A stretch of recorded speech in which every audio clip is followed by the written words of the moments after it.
अनांगं शलाकया चक्षुरनलमितमेन तस्मै श्री गुरुवे नमः। तो रहुगण को महाराज भरत कह रहे हैं, राजा इस शरीर का कोई अहंकार मत कीजिए और जिस दिन से शिक्षा मिली उसी दिन से ही अपने आप को जागृत कर जानिए, तब ही जीव जग जागा। जीव उसी दिन जाग गया जिस दिन गुरु की शरण में आया। सत्संग का लाभ उसी को मिल गया तो इस बात को समझ गया कि मुझे आज से ही भजन करना है। सततम कीर्तयन्तो माम यतन्तस्य दृढ़व्रता। मेरा भजन तुम निरंतर करो, निरंतर अगर मेरा स्मरण करोगे मैं तुमसे दूर हूं। इस प्रकार का भजन अगर रहुगण राजन आप करोगे तो भगवान आपसे कोई दूर नहीं है। दोबारा फिर भगवान कहते हैं, अनन्यस्थिता सततम यो माम स्मृति नित्यशः तस्याहं सुलभ पार्थ नित्य युक्ता उपासना। जो अनन्य भाव से मेरा चिंतन करता है, जो मुझे सर्वस्व समझ करके मेरा भजन करता है, अनन्यस्थिता सततम यो माम, लगातार यो माम स्मृति नित्यशः, जो मेरे को नित्य निरंतर स्मरण करता है, हे अर्जुन तस्याहं सुलभ, मैं उसको बहुत जल्दी सुलभ हो जाता हूँ। चिंता करने की कोई बात नहीं, मैं तेरे से कोई ज्यादा दूर थोड़ी हूँ। नित्य युक्ता उपासते, तू मेरा रोजाना स्मरण कर।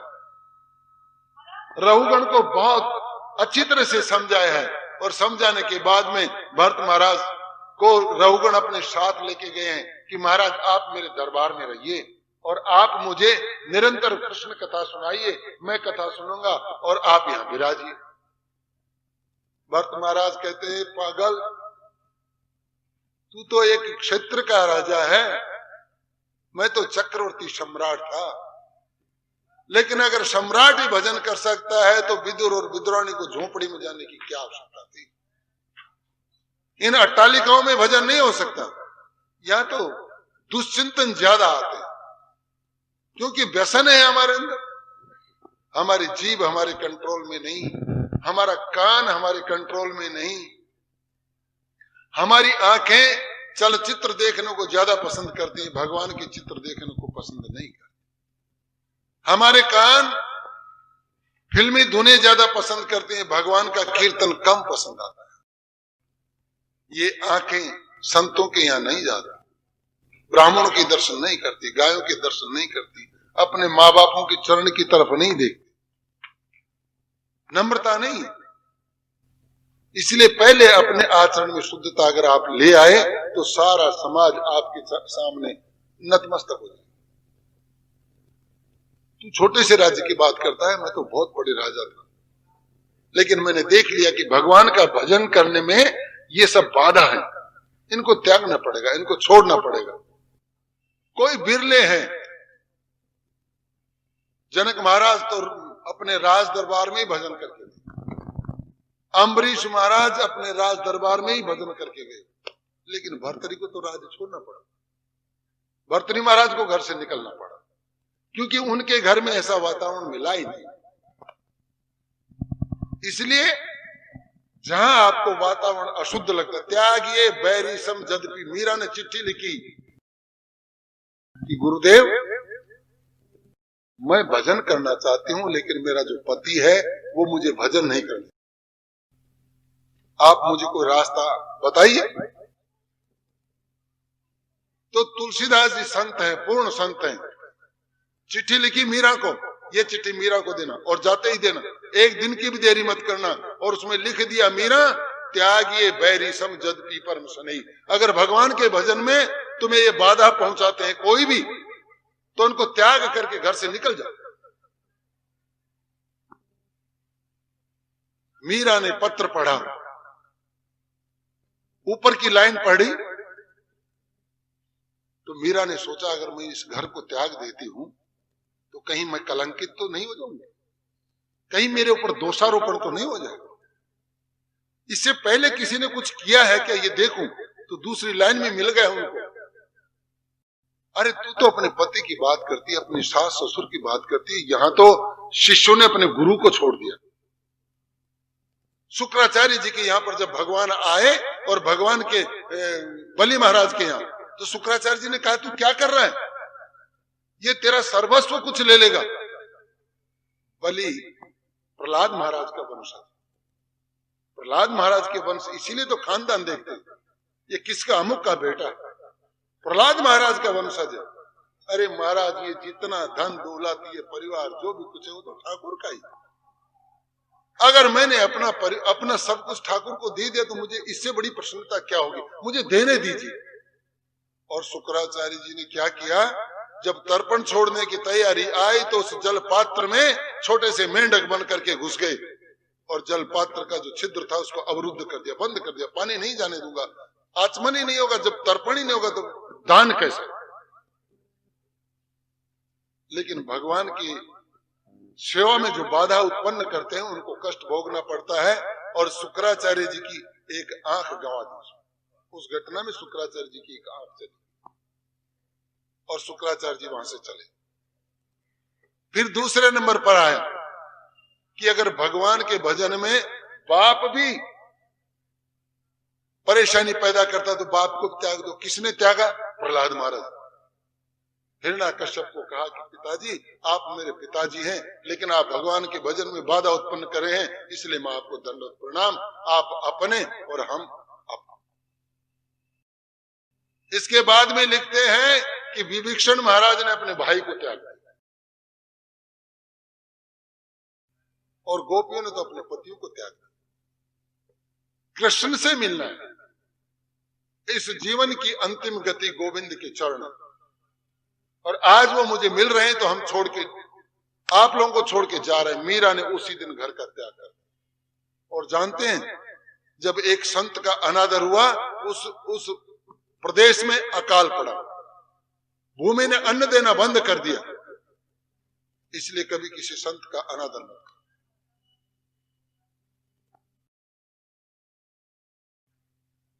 रहुगण तुम एक काम करो, इन महलों के लोभ को छोड़ दो और अगर मेरी बात मानते हो तो इस मन को प्रभु के चरणों में लगाओ। मेरा तेरा इतने दिन का संयोग हुआ है, इतने घंटों का संयोग हुआ है, इसका फल प्राप्त करो। और इसका फल यही है कि एन केन प्रकार किसी तरह से अपने आप को भगवान के चरणों में ले जाओ। और रहुगण को ज्ञान प्राप्त हो गया, उसी दिन संन्यास ले लिया और भरत महाराज के साथ ही चले गए, जंगल भजन करने चले गए। अब जब भजन करते हैं तो इसमें एक सबसे बड़ा उपाख्यान आता है, अजामिल उपाख्यान। और ये कलयुग के व्यक्तियों को इस उपाख्यान को बहुत जरूरी है सुनना, क्योंकि हमारे इस कलयुग में इस समय विशेष करके नाना पथ निर्वाण के ऐसे ऐसे पंथ आ गए जिनको आज से 50 वर्ष पहले कोई जानता ही नहीं। आज ये जो श्रीमद् भागवत है, कोई कहे कि महाराज ये भागवत कहां से आई, तो इसका उल्लेख है, ये श्रीमद् भागवत श्री भगवान के मुखारविंद से सर्वप्रथम ब्रह्मा जी ने सुना। भगवान ने जीव के कल्याण हेतु ब्रह्मा जी को 4 श्लोक दिए कि ये भागवत बनेगी, ये 4 श्लोक तुम लेके जाओ। और वो 4 श्लोक उन्होंने अपने शिष्य व्यास जी को, तो व्यास जी ने 4 श्लोकों के 18,000 श्लोक बनाए और ये श्रीमद् भागवत बना।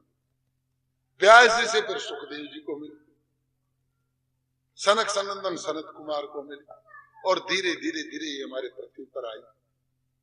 तो इसका एक इतिहास है।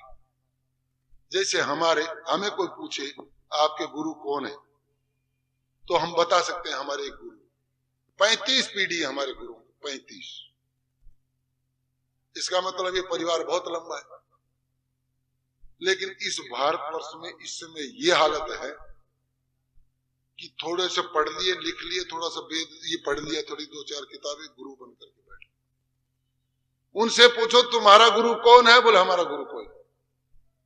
अरे तुम हमें तो कहते हो गुरु बनाओ, गुरु धारण करो, बिन गुरु भव निधि तर ही न कोई, चाहे बिरंच संकर्ष में होई। और तुम कहते हो हमारा कोई गुरु नहीं है। बोलो हमें तो भगवान ने भगवान बना के भेजा। देखो कैसी विडंबना है। अरे हमें तुम कहते हो शिष्य बनो, गुरु बनाओ, और तुम्हारा कोई गुरु है ही नहीं। तो हमें ये कौन बताएगा कि हमारा उद्धार कैसे होगा? जब तुम्हें अपने गुरु से कुछ नहीं मिला तो तुम हमें क्या बताओगे? तो इस कलयुग में सबसे बड़ा धर्म क्या है? इसके लिए इस श्रीमद् भागवत में 6ठे स्कंद में एक अजामिलोपाख्यान आता है। इस अजामिलोपाख्यान से हमें ये शिक्षा मिलती है कि हमें कोई यज्ञ, हमें कोई योग साधना, इस शरीर को कष्ट देने वाली ऐसी कोई प्रक्रिया करने की, हठ योग करने की कोई आवश्यकता नहीं। तो कलयुग में क्या करें, ये जानने के लिए आपको मैं ये एक उपाख्यान बताऊंगा, जो कि इसमें 6ठे अध्याय में आता है। प्रथम कथा शुरू होती है, कान्यकुब्ज एक नगर है कन्नौज प्रांत में। अब ये कथा कहने की क्यों आवश्यकता? ये जब भरत जी का और रहुगण का उपाख्यान समाप्त हुआ, ये कथा जब संपूर्ण हुई, तो व्यास जी ने जो उल्लेख कर रखा था वो उल्लेख सुखदेव जी ने परीक्षित जी को सुनाया। क्या सुनाया? कि सारे नरकों का विवरण कर दिया। ये कुंभिपाक नरक, ऐसा पाप करेगा तो इस नरक में जाएगा, ऐसा पाप करेगा तो इस नरक में जाएगा, ऐसा विवरण कर दिया कि परीक्षित महाराज घबरा गए। अरे महाराज, जीव से तो पाप होता ही, जाने में नहीं तो अनजाने में भी होता है। वो जब पद यात्रा करता है तो उसके पैरों से तो पता नहीं कितने जानवर मर जाते हैं, चींटी मर जाती है। स्नान करता है तो पानी बह करके जाता है, उसमें कितने जानवर मर जाते हैं। अनायास कई बार कोई गलती हो जाती है, उसमें बहुत पाप हो जाता है। गुरु जी के बिस्तर पर हम लेट गए तो दोष है, गुरु जी की चप्पल हमने पहन ली तो दोष है, गुरु जी के वस्त्रों के ऊपर हमने बैठ गए या उनको अपने शरीर से लगा तो दोष है, अपने माँ बाप के चरण पादिकाओं को अगर हमने पैर लगा दिया तो दोष है, अनजाने में पिताजी सो रहे हैं पैर लग गया तो दोष है। बच्चों को तो बहुत ध्यान से रहना चाहिए कि ये कमरा हमारे माताजी पिताजी का है तो हमें उससे थोड़ा दूर ही रहना चाहिए। माताजी पिताजी एकांत में बैठ के बात कर रहे हैं तो हमें दूर, जब तक नहीं बुलाए नहीं जाना चाहिए। पति पत्नी बैठ करके बात करते हैं तो दूसरे परिवार वालों को वहां नहीं घुसना चाहिए। ये पारिवारिक नियम है, ये हमें पालन करने चाहिए। अगर आप बैठे हो, आपसे कोई वृद्ध सज्जन आ गए, ब्राह्मण आ गया, गुरु आ गए, तो उस समय आपको खड़े होकर के आदर करना चाहिए। ऐसे पड़े पड़े नहीं बैठ जा, हो जगह नहीं बैठ, ऐसे नहीं, ये तो असभ्यता है, मूर्खों की भाषा है। खड़े होइए, आइए, उनको आसन दीजिए, उनको बैठाइए, वरना ऐसे कर्म करने से नरक मिलते हैं। तो ये सुन करके ये पाप करने से ये नरक मिलता है, गरुड़ पुराण में बहुत उल्लेख है इसका। ये नरक ऐसा मिलेगा, ये पाप करने से ये मिलेगा। तो परीक्षित महाराज तो घबरा गए। अरे महाराज, अगर इस तरह का होगा तो फिर तो हमारा जन्म जन्मांतर में उद्धार हो ही नहीं सकता, क्योंकि हम तो गृहस्थी लोग हैं, हमारा तो पाप होता ही है। अगर गाय ने दूध नहीं दिया तो कान पकड़ करके उसको एक थप्पड़ भी मारते, दूध दे। और शास्त्र में ये लिखा है कि अगर आपके हाथ से गाय का एक लोम भी उखड़ गया तो आपको कितने वर्षों तक नरक में रहना पड़ेगा। ये सब बातें सुनी तो परीक्षित महाराज डर गए। महाराज कोई ऐसा ये मत सुनाओ, हम तो डर गए, कोई उपाय बताइए। तब ये अजामिलोपाख्यान है, इसमें सारे पापों का निराकरण, इसमें हमारे जीने की शैली है, ये हम किस प्रकार जिए ये इसमें पता चलेगा आप लोग। ये जो ब्राह्मण था ये अच्छा वेद पाठी ब्राह्मण था, हर समय भगवान का भजन किया करता था। स्त्री भी बड़ी इनकी सुशील थी, भगवान के भजन में बड़ा सहायता करती थी। पंडित जी जब उठ के स्नान करते थे तब तक तो वो पूजा के बर्तन तैयार करके वहां रख देती। पंडित जी जब लैट्रिन वगैरह बाहर जाते थे तब तक तो चौका दे करके पंडित जी जहां बैठेंगे आसन तैयार कर देते। ये पतिव्रता की था। पंडित जी आते हैं स्नान करके और पूजा उनको तैयार मिलती, खूब भजन करते। लेकिन संयोग से एक दिन पंडित जी जंगल में गए थे। जंगल से जब वापस आ रहे तो रास्ते में उन्होंने एक स्त्री और एक पुरुष को असभ्य हरकत करते हुए देखा, और वो असभ्य हरकत देख करके उनका भी मन चंचल हो। उसने उस स्त्री के पास जाकर के कहा, तुम कौन हो? बोलो, मैं तो वेश्या हूं, बाजार में रहती हूँ, अमुक जगह मेरा स्थान है। इसलिए बहुत लोग कह करके गए। एक कवि ने लिखा है कि सिंगन के वन में बस की, जल में दस की, करो बिच्छू लीजिए, कान खजूरे को कान में डाल के सर्प के मुख में अंगुल दीजिए, भूत पिशाच के संग में बैठ के घोल के जहर हलाहल पीजिए, ये तो उत्पात भलो कीजिए पर दुष्ट पुरुष को संग न कीजिए। सिंह के जंगल में चले जाओ, अगर तुम्हें खा जाए तो कोई चिंता नहीं, तुम्हारा शरीर ही जाएगा, तुम्हारे ऊपर लांछन कलंक नहीं लगेगा। जल में धस के कर बिच्छू लीजिए, जल में जाके डूब के मर जाओगे तो भी कोई कलंक नहीं। बिच्छू अगर हाथ में ले लिया, डंक मार देगा, थोड़े दिन में ठीक हो जाएगा। लेकिन अगर किसी दुष्ट पुरुष के संग में बैठ गए और आपका चित्त चंचल हो गया और कोई गलत काम आपने कर दिया, तो वो दाग जीवन भर नहीं मिटेगा। वो जैसे एक बार अकाल पड़ा था, जैसे अब की बार गांव में अकाल पड़ा हुआ है ना, ऐसे एक बार अकाल पड़ा था। तो एक परिवार के घर में 3 दिन से अन्न नहीं आया, भूखे हैं 3 दिन से। तो गुजर कहीं गया और कहीं से जा करके थोड़ा सा आटा लाया, इतना ही आटा मिला, 2 रोटी। गुजरी को कहा कि 1 रोटी तू खा लेना, 1 रोटी मैं खा। 3 दिन हो गए खाना नहीं खाया।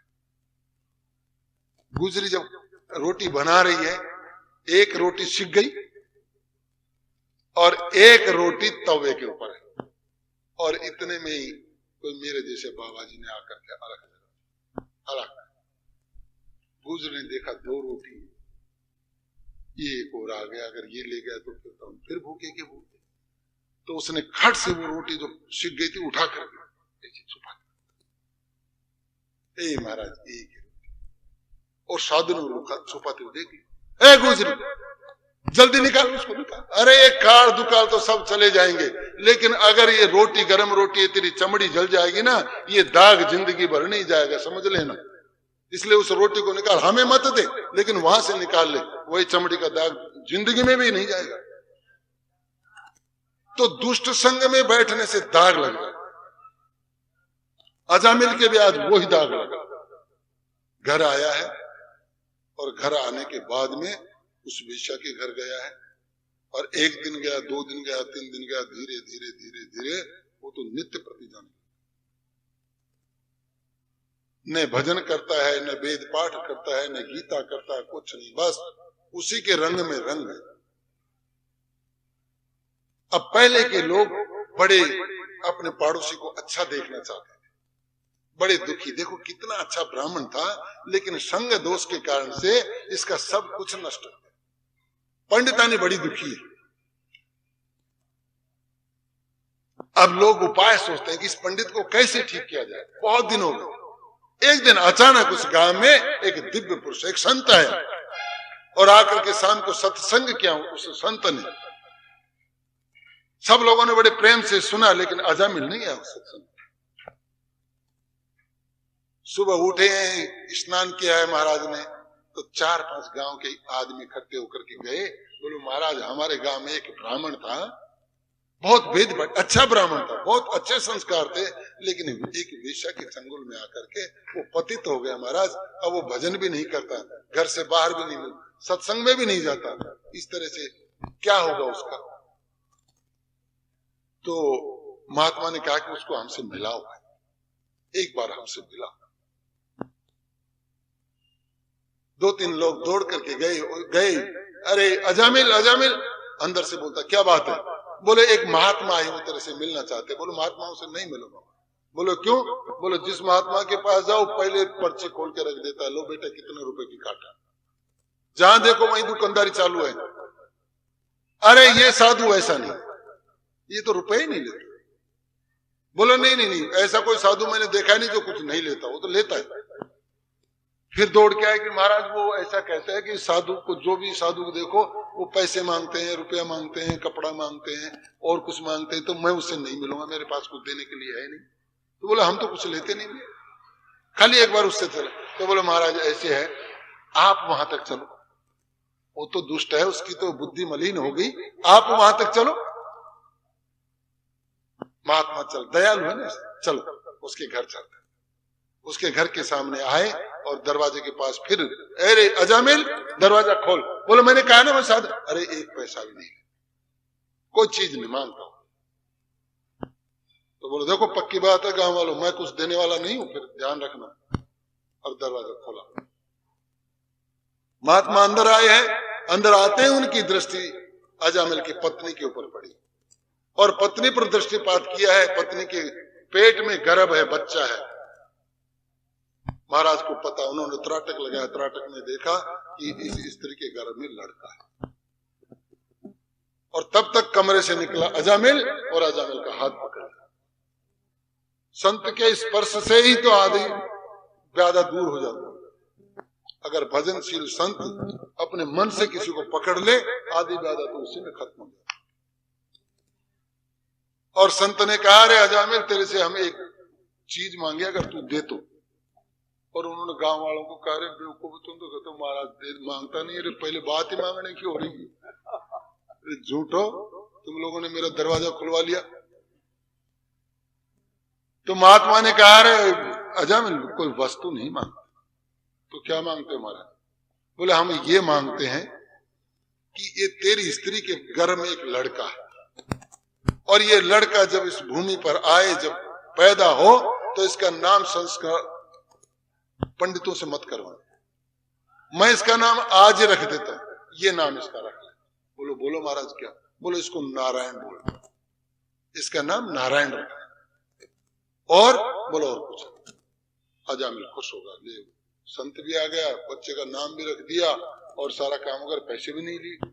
अच्छा महाराज नाम तो नारायण रख दूंगा। बस संत वहां से चले। बस ये ही अमोघ मंत्र संत दे गया अदृश्य रूप में, जिसको अजामिल देख नहीं सकता।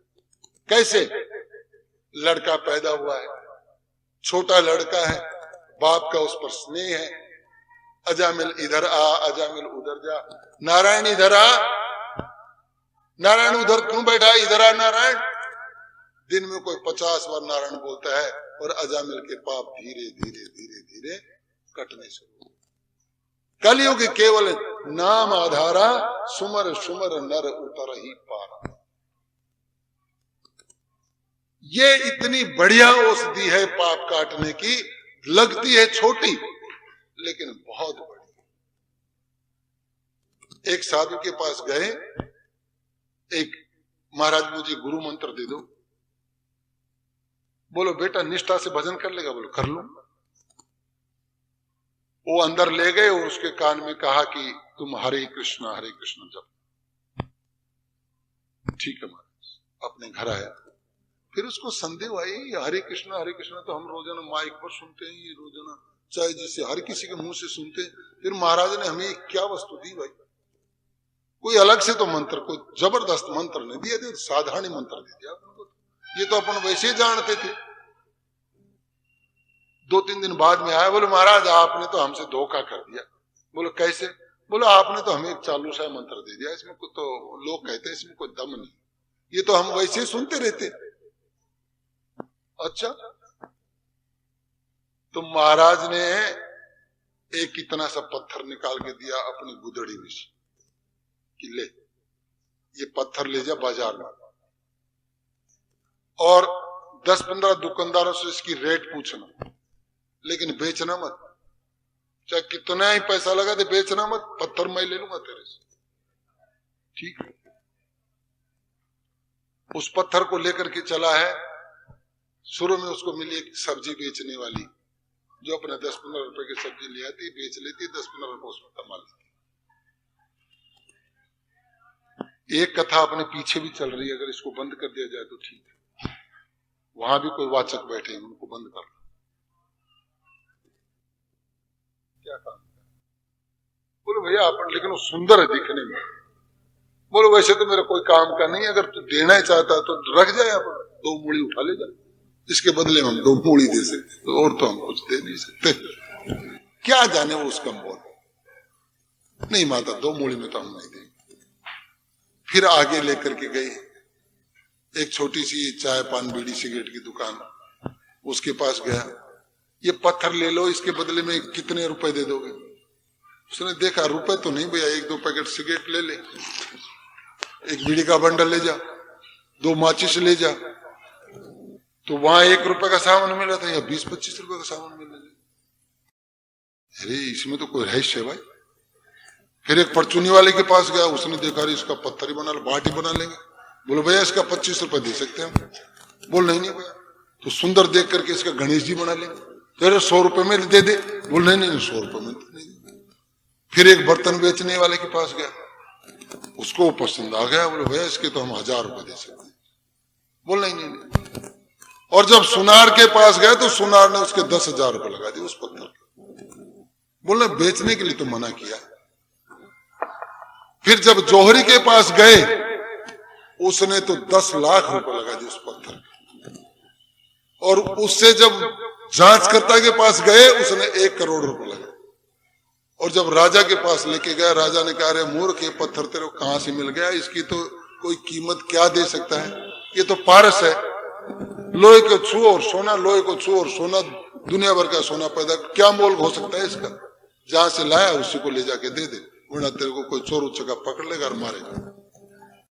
लाया और गुरुजी के चरण में पड़े। समझ गया बात? बोलो समझ गया बात। चीज तो वही है, लेकिन पारखी कम।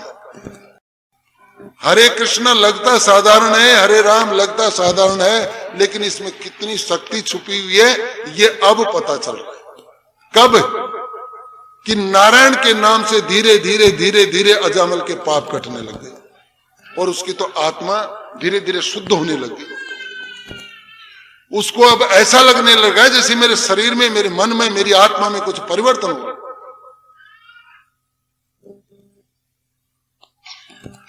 करते करते करते नारायण 15-20 साल का हो गया। अब 15-20 साल में उसने कितनी बार नारायण लिया होगा, आप चिंतन कीजिए। एक दिन में अगर 100 बार भी बोला तो कितनी बार हुआ। और इसी अरसे में एक दिन क्या हुआ कि वो अजामिल लेट रहा था कि अजामिल की मृत्यु हुआ, और 4 यम के दूत आए। 4 यमदूतों को देख करके अजामिल डर गया। तो उस समय इतना डरा कि ये मारेंगे, तो दौड़ जोर जोर से बोलने लगा अरे नारायण, दौड़ के अरे नारायण नारायण नारायण, वो बचाएगा मेरे को। लेकिन नारायण तो नहीं बचा, लेकिन नारायण के नाम ने बचा दिया। जब नारायण का नाम सुना तो विष्णु का सिंहासन हिल गया। जब नरसिंह जी ने वो चिट्ठी दी थी ना अपनी गुदड़ी के नीचे, उस समय लक्ष्मी जी चरण दबा रही थी ठाकुर के, तो चरण ऐसे कांपने लग गए, ऐसे कांपने लग गए। तो लक्ष्मी जी ने पूछा महाराज भूकंप नहीं, कोई तूफान नहीं, कोई और कुछ नहीं, ये आपके चरण कैसे कांप रहे हैं? बोलो लक्ष्मी बड़ा भारी वजन आ गया इन पैरों के ऊपर। कैसे? बोलो करोड़ों रुपए सामान की एक चिट्ठी आई है, और उस भगत ने तो उसको खोल के भी नहीं देखा, थोड़ा सा खोला, ऊपर लिखा श्री हरि, तो कह रहा है ये चिट्ठी मेरी है ही नहीं, ये तो ठाकुर जी की चिट्ठी, मैं क्यों पढ़ूं? और उसने मेरे बटुए के नीचे लगा दिए, तो अब वो सामान मुझे लेके जाना पड़ेगा। तो जब नारायण का नाम उसने लिया तो अब जिम्मेदारी नारायण की हो गई, और ठाकुर जी ने अपने पार्षदों को कहा जाओ, एक अजामिल नाम का व्यक्ति इस समय बहुत दुखी हो रहा है, और यम के दूत उसके प्राणों का अंत करने जा रहे हैं, तुम जाकर के उसकी रक्षा करो, क्योंकि अंत काल में उसने मेरा नाम लिया है। अंत काले जो मामे स्मरण मुक्ता कलेवर, जिसने अंत समय में मेरा नाम ले लिया, उसने तो 4 वेद पढ़ लिए, उसने 4 शास्त्र पढ़ लिए, 18 पुराणों का उसने अध्ययन कर लिया, उसने गुरु की सेवा कर ली, उसने मुझे खरीद लिया। और 3 विष्णु पार्षद आए हैं, चक्र सुदर्शन शंख चक्र गदा पद्म धारण करके आए हैं, और उन्होंने आते ही यमदूतों को ललका, ठहरो ठहरो। यमदूतों ने कहा भाई तुम कौन हो? बोलो हम कौन है? तुम हमें नहीं पहचानते? हम विष्णु पार्षद। लेकिन आप यहां क्यों आए? बोला हम इसकी रक्षा करने के लिए। तो बोले धर्मात्मा आदमी, ये धर्मात्मा है। जो वेश्या का संग जिसने किया, जिसने चोरी की, जुआ खेला, वो उसके यहां तुम आते हो? ये तो हमने आज नई बात सुनी। अरे बोलो यमदूतो तुम ध्यान से सुनो, अंत समय में इसके मुंह से क्या निकला है ये देखो। इसने तो बहुत पाप किया है, लेकिन अंत समय में इसके मुंह से जो नारायण शब्द निकला है, इससे इसके सारे पाप नष्ट हो, और सारे पाप नष्ट हो गए तो हमारा दायित्व बनता है कि इसको विष्णु लोक मिले। नाम महिमा के बारे में लिखते लिखते हरि हरति पापानि दुष्ट चित्तर्पि स्मृत अनिच्छा भी संस्पष्टो दहते ही पाप। अब देखो यमदूतों को विष्णु पार्षद समझा रहे कि देखो विष्णु यमदूतो हरि हरति पापानि, ये जो हरि का नाम है, गोविंद का नाम है, मेरे श्याम सुंदर का नाम है, ठाकुर का नाम है, ये हरति पापानि, सारे पापों को हर लेता है। दुष्ट चित्तैर स्मृत, अगर दुष्ट से दुष्ट व्यक्ति भी मेरे नाम का स्मरण करता है तो उसके सारे पापों का क्षय हो जाता है। कैसे? अनिच्छापि संस्पष्टो दहते ही पाप। उदाहरण बताया कि अगर एक अबोध बच्चा अग्नि लेकर के और बिना इच्छा के अगर कपड़ों में डाल दे, उसकी इच्छा नहीं है कपड़े जलें, अनायास डाल दिया, तो क्या वो कपड़े नहीं जलेंगे? बोलो जलेंगे। अग्नि का तो स्वभाव है जलाने का, तो फिर स्वभाव है तो उसी तरह प्रभु के नाम का स्वभाव है कि वो पापों को नष्ट करता है। इसलिए सारे पाप इसके नष्ट हो गए नारायण नाम के स्मरण करने से। फिर दूसरा उदाहरण दे रहे कि जिसने गोविंद का भजन कर लिया, श्याम सुंदर का भजन कर लिया, उसके लिए न गंगा च यमुना सेतु न काशी च पुष्करम जिभ्याग्रे वर्तते यस्य हरिरीति शरद्वयम्। उसने गंगा स्नान भी कर लिया, गया स्नान भी कर लिया, यमुना स्नान और पुष्कर राज भी स्नान कर लिया, जिसकी जीभ के ऊपर राधे गोविंद, हरे कृष्णा, हरे राम, मुकुंद माधव, श्याम सुंदर, ये नाम जिसकी जबान पर हर समय आते हैं, वो समझ लो गंगा में स्नान लगा। फिर दूसरा उदाहरण देते हैं कि देखो गंगा में स्नान करने से तो खाली शरीर ही पवित्र होता है, लेकिन जो नाम प्रभु के नाम में गोता लगाते हैं उसका तो अंग अंग पवित्र हो जाता है, अंदर बाहर भीतर सब शुद्ध हो जाता है। इसलिए तुम भगवान का भजन करो, और जो भगवान का भजन करते हैं उसके पास तुम कभी भूल करके भी मत जाओ। तो भैया ये बात तो हमने पहले कभी किसी से सुनी नहीं थी, तो बोला आज हमसे नई बात सुन लो। और यही बात फिर धर्मराज जी ने अपने दूतों को बताया। जब दूतों ने जाकर के धर्मराज जी को कहा कि महाराज ये तो आप ये पास ले लो, ये जो रस्सी आपने दे रखी है जिससे बांध करके हम जीव को लाते हैं, आज के बाद में हम पृथ्वी पर नहीं जाएंगे। बोलो क्यों? बोलो वहां तो हमें विष्णु पार्षद मिलते हैं और वो हमें रोकते हैं, हमारे काम में व्यवधान डालते हैं, इसलिए अब हम क्यों जाएंगे? बोलो घटना बताओ। बोलो घटना ये था कि साहब एक बड़ा भारी पापी व्यक्ति था और उसकी रक्षा के लिए विष्णु पार्षद आ गए। तो भाई कोई बात है? बोलो बात यह है कि महाराज अंत समय में उन्होंने मरते समय नारायण नारायण शब्द का उच्चारण किया, और जो ही यमदूतों ने नारायण शब्द का उच्चारण किया, धर्मराज जी आसन छोड़ करके खड़े हो गए। ये तो मेरे प्रभु का नाम है, ये तो गोविंद का नाम है। इसके नाम के स्मरण करने के बाद में तुम उसके घर में चले गए, ये तो तुम्हारा अपराध है भाई। जिस घर में ठाकुर जी का कीर्तन होता हो उस घर में तुम मत जाना यमदूतों। धर्मराज जी कह रहे हैं उनको, आज से ये नियम बना लो, और आप लोग भी सुन लो कि धर्मराज जी के क्या क्या नियम हैं। आप कितने ही पाप कर चुकी, लेकिन आज से गांठ बांध लो, आज के बाद हम कोई पाप नहीं करेंगे। आज श्रीमद् भागवत सुन ली, आज श्रीमद् भागवत का तीसरा दिन है, जो हुआ सो हुआ, आज के बाद में हम कोई पाप नहीं करेंगे। अगर इस नियम का पालन करोगे तो तुम्हारे घर में यम के दूत नहीं आएंगे। लेकिन इसके साथ साथ आपको नित्य निरंतर जो भी समय मिले उसमें आप गोविंद का भजन करें, महामंत्र का जप करें, गुरु मंत्र का जप करें। तो धर्मराज जी कह रहे हैं कि जिस घर में रोजाना भगवान का कीर्तन होता हो उस घर में तुम मत जाओ। आपने सुना होगा ना, कई घरों में जब किसी की मृत्यु होती है वृद्ध आदमी की तो कितना डरता है, वो आ गया, वो आ गया, ये आ गया, डरते हैं। वो यम के दूत नजर आते इसलिए वो डरते हैं। लेकिन अगर कोई भगवान का भजन करेगा ना तो उसके यहाँ यम के दूत। जिसके घर में तुलसी जी का पेड़ हो यमदूत हो उसके घर में भूल करके भी मत जाना। इसलिए एक तुलसी का पेड़ आप लगाओ। जिसने गले में तुलसी की माला पहन रखी हो ये, उसके तो तुम भूल करके भी हाथ मत लगा। अभी थोड़े दिन पहले मैंने कल्याण में पढ़ी थी ये घटना। एक मुसलमान ने गले में तुलसी की माला पहन रखी, तो किसी हिंदुओं के घर में गया सामान उतारने के लिए, तो हिंदुओं ने देखा मुसलमान है लेकिन गले में तुलसी की माला। तो उससे पूछा, रे भैया तुमने तुलसी की माला, ये तो हमारे हिंदू लोग पहनते, तू कैसे पहन ली? तो मुसलमान लोग विरोध भी कर सकते, भाई तुम ये हिंदुओं की वस्तु तुम क्यों पहनते हो? तो उसने एकदम जोर गले से कहा कि अगर पूरा संसार भी मुझे कहे कि तुलसी की माला मत पहनो तो मैं नहीं छोड़ सकता तुलसी की माला। ये तो मैंने प्रत्यक्ष अपनी आंखों से देखा है। क्या देखा है? बोलो महाराज मैं एक दिन कोई गांव जा रहा था तो रास्ते में मुझे 2 यम के दूत मिले। उनको देखते मैं डर गया। मैंने सोचा तेरे को लेने के लिए आए और मैं डर गया, एकदम से डर गया। तो मैं रोना सा लग गया। तो यम के दूतों ने कहा तू चिंता मत कर, तेरे को हम कुछ नहीं कहेंगे।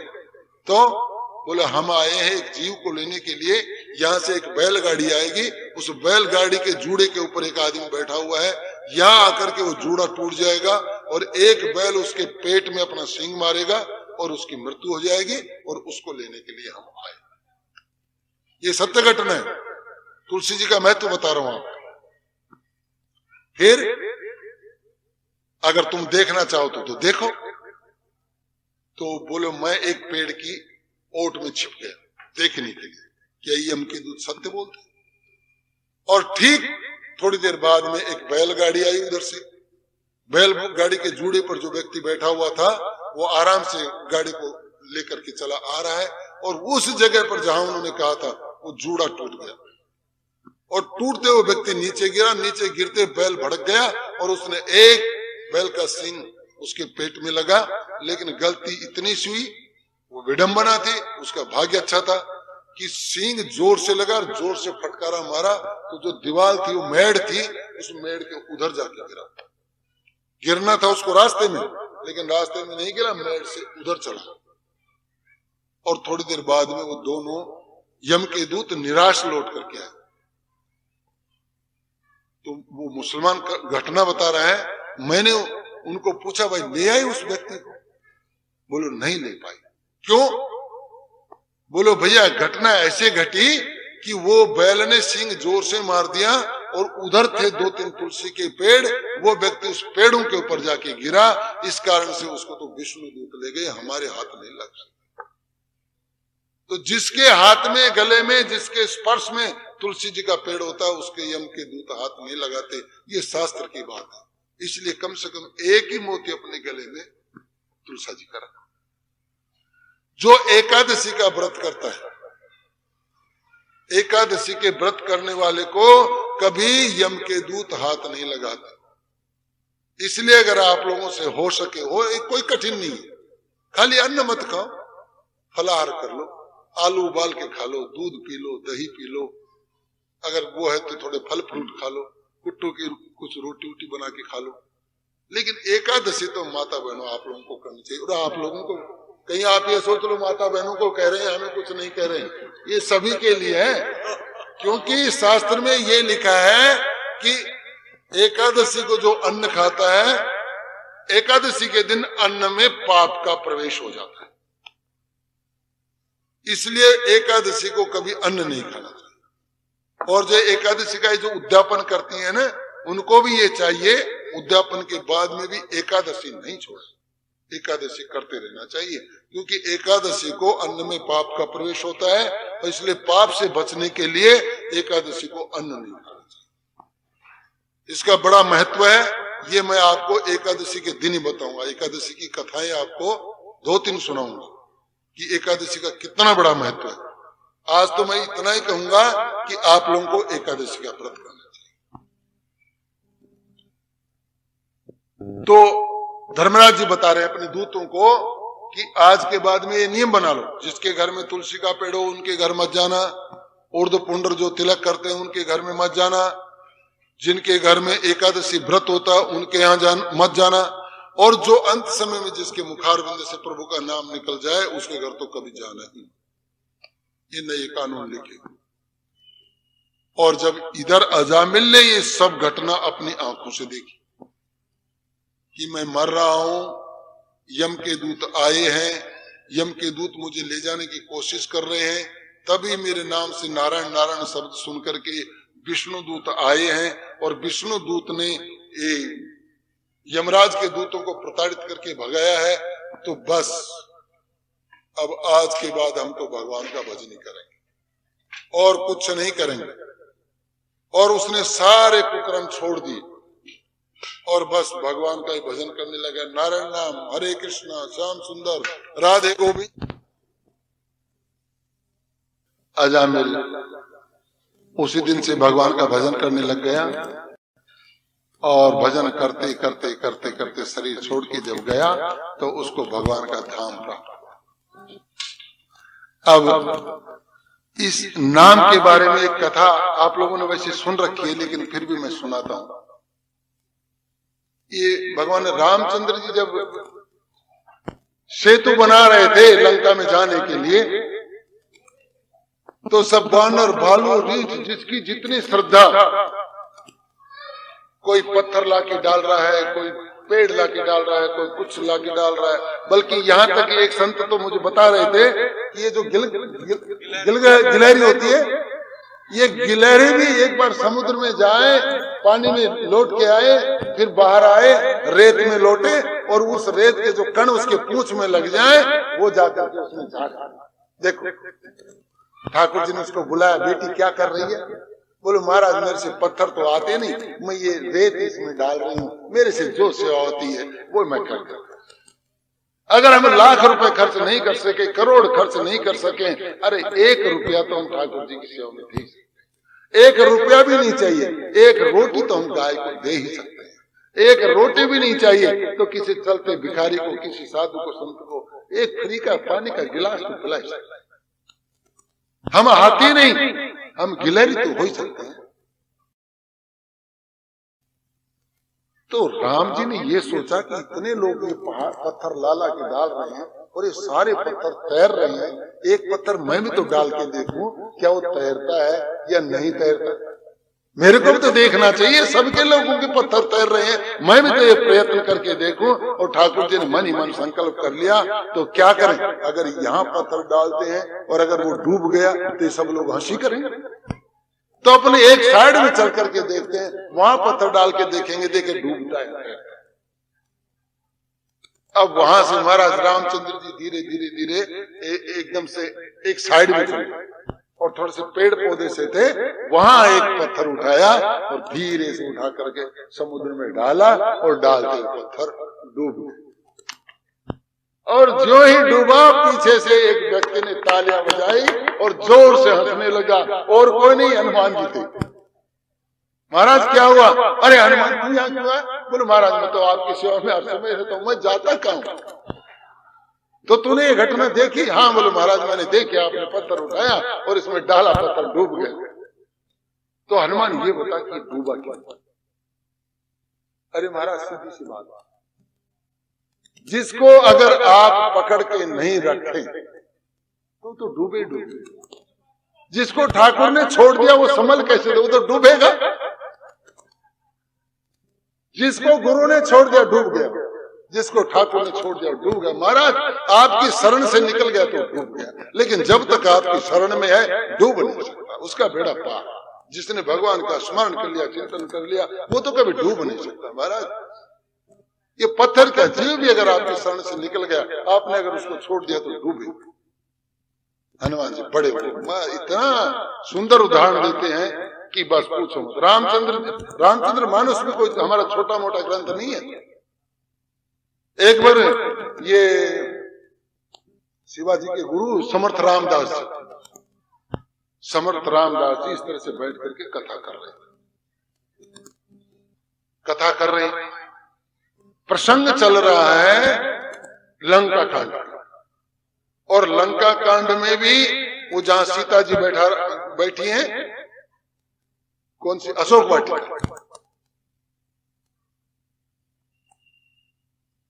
वाटिका का प्रसंग है।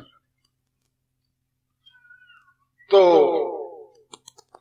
उसका विश्लेषण करके बता रहे हैं लोगों को कि भैया जब रामचंद्र जी वो अंगूठी लेकर के, हनुमान जी जब अंगूठी लेकर के और उस अशोक वाटिका में आए, बड़ के वृक्ष के नीचे माता सीता बैठी हुई है, और उस पेड़ में आकर के हनुमान जी बैठ गए, और हनुमान जी बैठे बैठे उन्होंने देखा चारों तरफ हरियाली, हरी दूब फैली हुई है, और हरी दूब के अंदर फूलों के पेड़ लगे हुए हैं, और उन फूलों के पेड़ों के अंदर सफेद फूल लगे हुए हैं। अब सफेद फूल लगे हुए तो उनमें माता जानकी भी सफेद साड़ी पहन के बैठी हुई है। तो हनुमान जी को देखने में बड़ी दिक्कत आई, माता जी हैं का, वो फूल भी सती जैसे, वो माता जी जैसे लग रहे हैं। अब जहां रामचरित्र मानस होता है वहां हनुमान जी प्रकट करते, ये उन्होंने पहले वरदान ले रखा। अब हनुमान जी ने ये बात 2 वर्ष उन्होंने दोबारा फिर कह दी समर्थ रामदास जी कि भैया वहां सफेद फूल है, हरियाली फैली हुई है, उस सफेद फूल में माता सीता जी बैठी हुई है, सफेद ही साड़ी उन्होंने पहन रखी है, तो माता सीता जी नजर ही नहीं आ रही। फूल है कि माता सीता जी, फूल है कि माता जी सीता जी। और महाराज जी हनुमान जी खड़े हो आसन पर। अब हनुमान जी को समर्थ रामदास जी तो देख सकते हैं, बाकी तो और कोई देख नहीं सकते। हनुमान जी ने कहा कि महाराज ये शब्द वापस लो, क्या कह रहे हो, सफेद फूल है, सफेद फूल, वहां सफेद फूल थोड़ी थे, वहां तो लाल फूल थे। हाँ समर्थ रामदास जी ने कह रहे तुम हमारी कथा में व्यवधान डाल रहे हो, मैं कह रहा हूं वहां सफेद फूल है। हनुमान जी कह रहे अरे अंगूठी हम ले करके गए, सीता जी से हम मिल करके आए, और आप हमें शिक्षा दे रहे हो कि वहां सफेद फूल है। मैंने खुद देखे वहां पर लाल फूल। समर्थ रामदास जी ने कह रहा है हनुमान जी देखो भाई हमारी कथा में व्यवधान मत डालो, मैं आज भी उस अशोक वाटिका में सफेद फूल यहां से बैठा बैठा देख रहा हूं। अब बताओ किसकी बात सही माने, समर्थ रामदास जी की बात माने या जिसने प्रत्यक्ष देखे? बोला नहीं महाराज, जब तक इसका फैसला नहीं होगा ना कथा आगे नहीं बढ़ेगी। तो फैसला कहा? बोला चलो प्रभु के पास।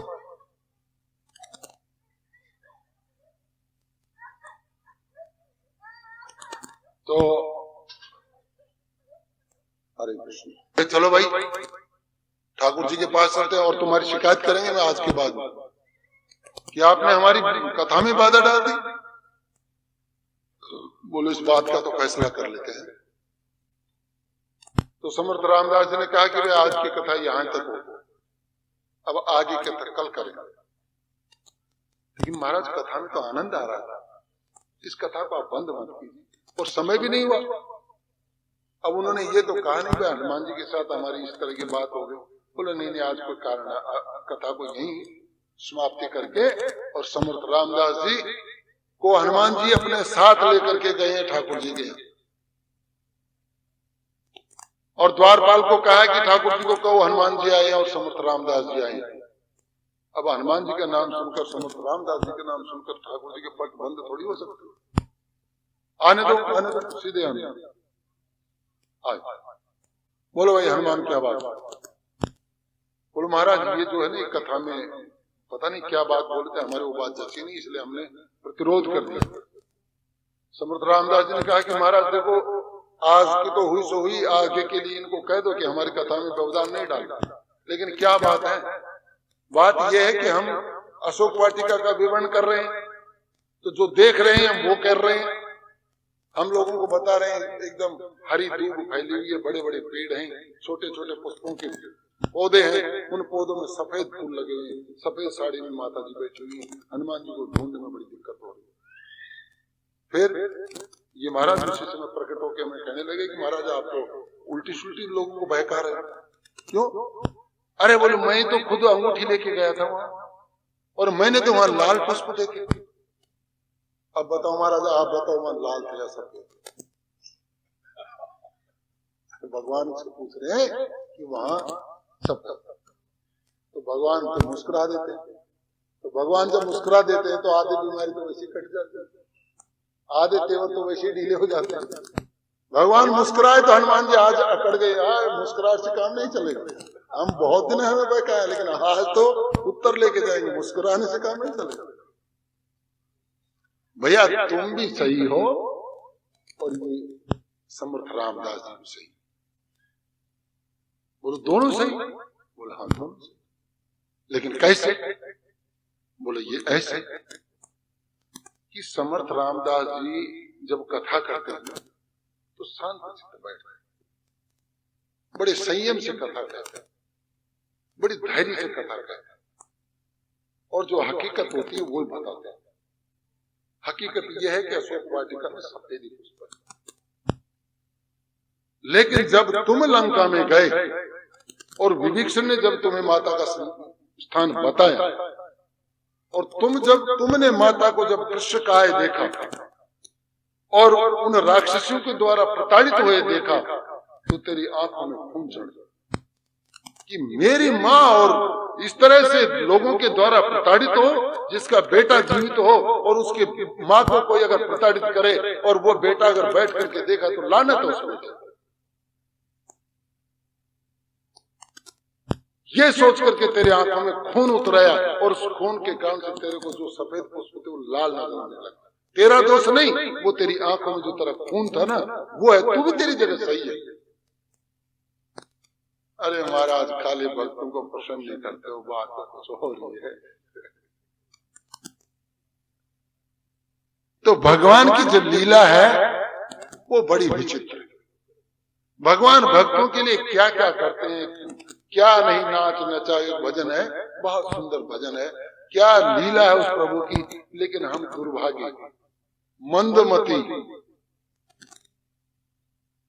एक तरह से उत्पीड़ित हैं। हम इतने दयालु को जो कृपाल नर तन धन दीन्यो, मीरा कह रही है। देखो एक साधारण सी बालिका, पता नहीं कभी स्कूल भी गई थी या नहीं गई, कहाँ उस जमाने में कोई स्कूल भेजते थे, लेकिन उसकी कविता गा गा करके आज बड़े बड़े संत अपने आप को धन्य मानते।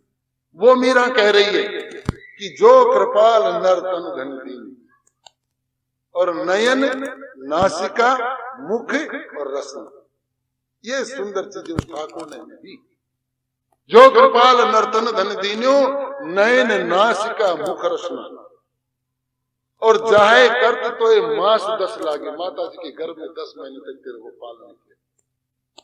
जाहे करत तो ये मास 10 लागे। अरे मूर्ख, ताही नहीं सुमरो एक दिन, 24 घंटे तूने कंटिन्यू कभी तूने ठाकुर जी के लिए भजन करने बैठा है, चादर ओढ़ रखी है, दरवाजे बंद कर रखे, भजन कर रहा हूँ, हरे कृष्णा हरे कृष्णा हरे कृष्णा। किसका टेलीफोन है, कौन क्या क्या कह रहा है?